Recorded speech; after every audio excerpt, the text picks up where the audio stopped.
ตัวน้องขี้โม้เปิดที่ได้บูนมวนป้าได้ทำหูได้ยูนคอยก่อน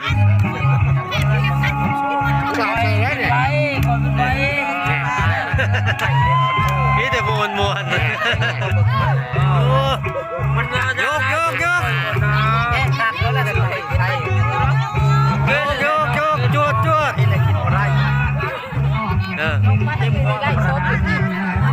คือไปเลยเว้ยเราพลาดที่ลูกน้องอีกนะตัวเดียวเขาเลยก็สองไปเมาอะไรหน่วยจากป้าเนี่ย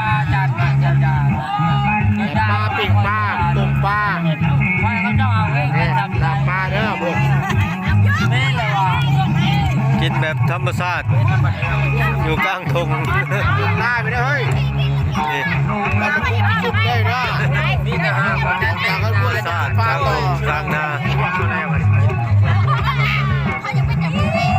ตัวจังว่าโทษว่าเจ้าจะเข้า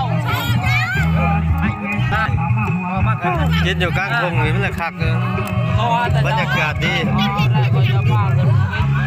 บรรยากาศดีจวดจวด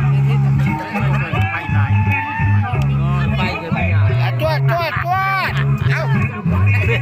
ใส่จวดอยู่กลางทงเด้อบรรยากาศพอดีคักพอดีเย็นคักบอลอ้าวเท่านี้ก็นอน